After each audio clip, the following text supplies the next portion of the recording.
And Algeria won the 2014 African Cup of Nations, and it's the first time that we'll be having 24 teams participate at the tournament in Egypt. For Nigeria, we finished third, but a lot of things have actually been happening. John Mikel Obi, the captain, and of course Jude Ighalo have called time on the Super Eagles career. So that is what we'll be looking at on the show today. And GOtv Boxing Night 19 was so much fun. I hope you were there at the National Stadium right here in Lagos. It was so much fun. We had a lot of winners and, of course, losers. So we'll be looking at that on the show today. So once again, I bid you welcome to this edition of Sport Village on Newsbreak TV. My name is Oluwafemi Ashaolu, and as usual, I have my two wonderful gentlemen in the studio. Together, we'll be doing justice to all the issues today on the show. To my right, I have James Agberebi. James, you're welcome. Thank you very much. And to my left, I have the professor himself, Gabriel Tucker. You're welcome. Thank you very much. Okay, so it's going to be another wonderful edition of the program. But before we get out to business, let's quickly go on this very short breather. We'll see you on the other side. Please stay with us. Yeah, welcome back to Sport Village on Newsbreak TV. Gabriel, for us, we finished third. It's no longer news, and it's also no longer news that there has been a cause for the NFF to terminate the contract of Coach Genotro.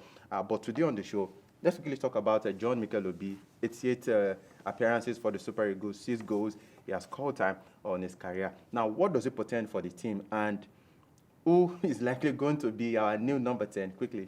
For some people, they've argued that Mikel's retirement has been a year too late. I should have bid farewell to the team after the 2018 World Cup. But be that as it may, right now he has taken his bow, fully deserved.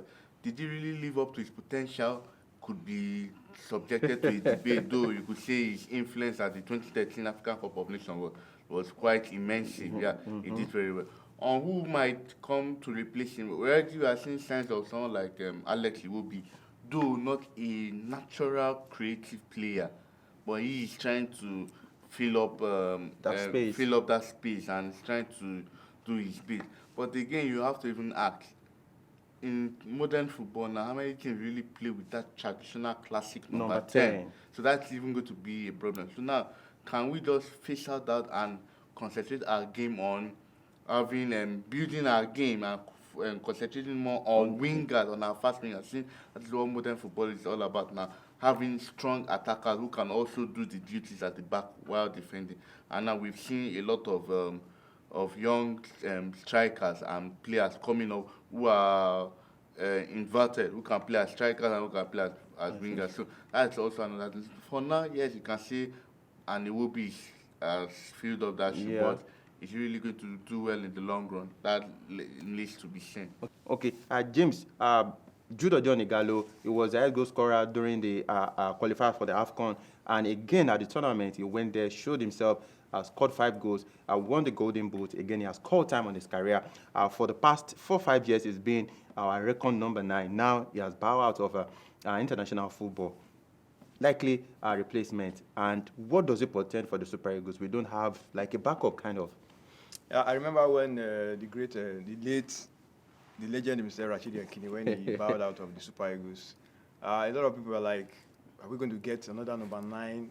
When are we going to win the Nations Cup again? But we won the Nations Cup in 2030. So I don't believe in all this talk about who's going to replace. There will always be players. Players will always. Thank God we are blessed with talented footballers. You know. So for me, fine, we have good, capable replacement, but they need time to grow. People like what is it called, Victor Osimhen, Paul Onuachu. You know, fine. We didn't see much of these guys at the just completed AFCON. Fine, we saw a bit of Onuachu, but I think the occasion overwhelmed him.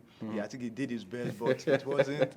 You know, but I think he needs encouragement. Victor Osimhen only played the 3rd place match. I believe he would have loved to play in more games, but unfortunately we didn't see much of him. So for me, Ighalo, I was somewhat surprised that he decided to call time now. He gave reasons, family reasons, and some other issues. But we thought that was bygone. Yeah, you know. So like I said, I was surprised that he decided to. I think he felt he had done enough for the team. For me, I felt he didn't stay much. He didn't stay too long with the Super Eagles, but he felt where he represented Nigeria at the under-20 in 2009 in Egypt. He captained the team, and he has been to the World Cup.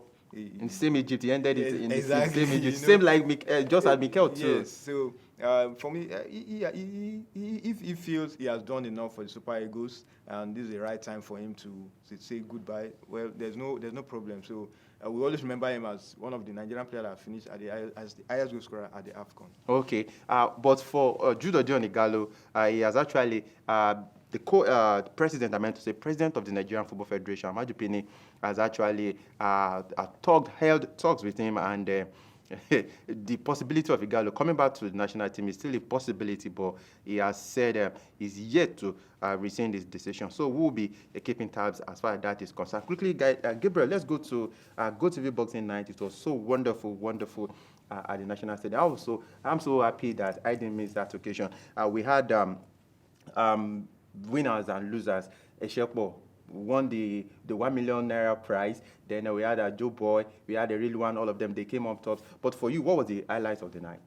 The highlight of the night, I think, would be the biggest fight of the day, which was Babyface, Babatunde taking on Edin Biki of Ghana. Before the bout, Biki came in. I knew that was where you were going to go. He came in and strode into the country and said, "Oh well, Ghanaians have always done this. They'll be strong and they will come and they would defeat the Nigerians." I'm sorry, you got the shot, Gabriel. The Ghanaian boxer Biki came in undefeated. Yeah. So he was like, "Oh well, I'm going to dethrone this guy away. His unbeaten record."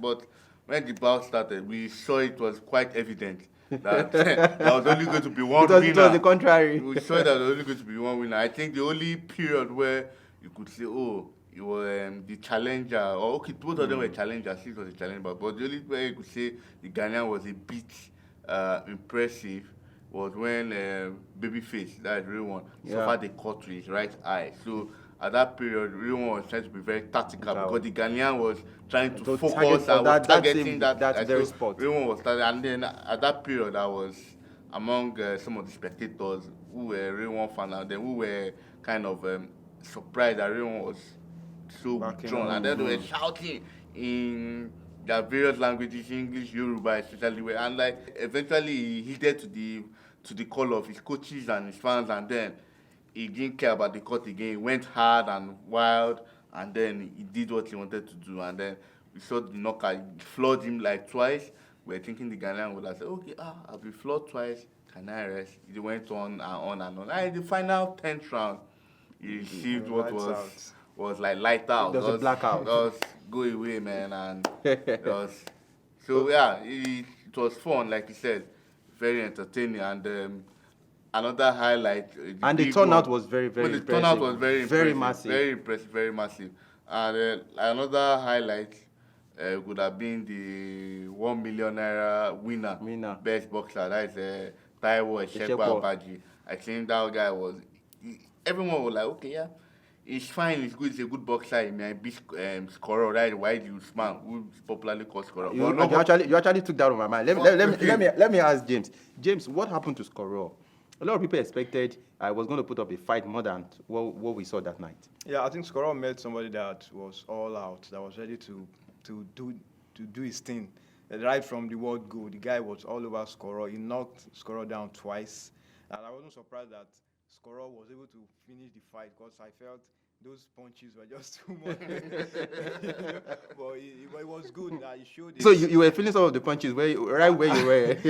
I was surprised because for him to still come by shows, and it brought excitement to the, it doesn't get knocked out, and it took the fight as far as it could. Guy, so he still went on, and what do you call it? Eshekwa was tactically now, he was now coasting home. So Scorer had to do the catch up, but unfortunately for him, Eshekwa had gathered enough points, so it was just tagging along. And at the end of the day, when the result was announced, it wasn't a surprise, and I think he fully deserved the 1 million naira cash prize and the Inshallah Ogunsoya trophy because he was really outstanding that day. Okay. And just quickly, I don't think we should forget the female boxers. I was too. I was actually coming to that. I don't think we should forget the female boxers. It was the first time in a long while that in we'll the be having long while female that we had. boxers. And then in the battle of the two Rodiats, Rodiat Ibrahim defeated Rodiat Fatima Yusuf.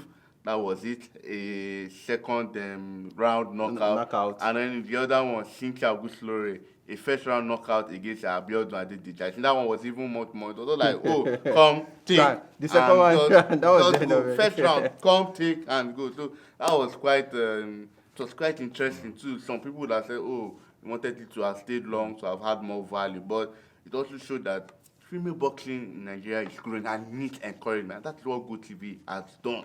And in conjunction with Flackite Production. Yeah, I would say we need more of that. We need to have some good female boxers. You see them at the stadium when you go training hard. What they just need is encouragement. So, yeah. Okay, so what a time to be a boxer in Nigeria. Honestly, we can't just continue. We can't stop giving kudos to GOtv and Flackite Production. Quickly, guys, before we go, let's quickly talk about transfer. It seems since Eden Hazard moved to Real Madrid from Chelsea, the transfer market has been short, kind of, as far as I'm concerned, because for instance, Manchester United bid for Maguire has been draggy for a long time, and we have a lot of other transfers that has been kind of draggy. James, quickly, what's going on? There's some money? There's money, but you just have to be very careful when it comes to the transfer, so that at the end of the day, you don't get a player who doesn't add anything to your team, you know. So like, especially for a team like Arsenal, a lot of fans will have thought by now they would have, start signing players, but I think they're trying to take their time. There's talk of bringing in Saliba. And then what do you call it? Dani Ceballos. The deal is already agreed according to reports. So for me, they're just trying to make sure that they do the right thing, and so that at the end of the day, this coming season, they're able to give their fans what they want.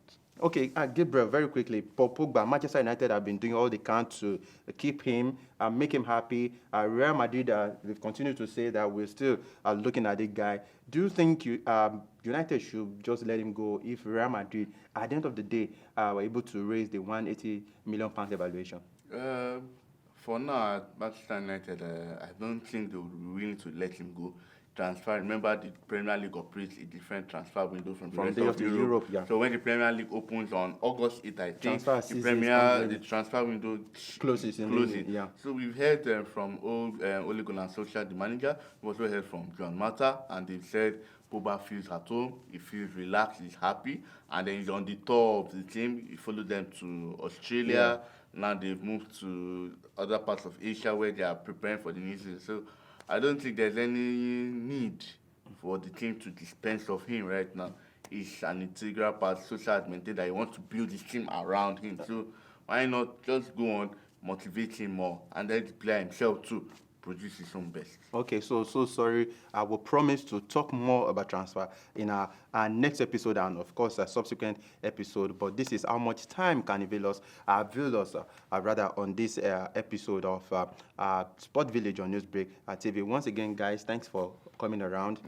And for everyone behind the scene who actually made this happen, Mr. God's Power Iguma, it's been wonderful. Once again, we say bye for now. Until we come your way, I remain Oluwafemi Ashaolu. Have a nice day.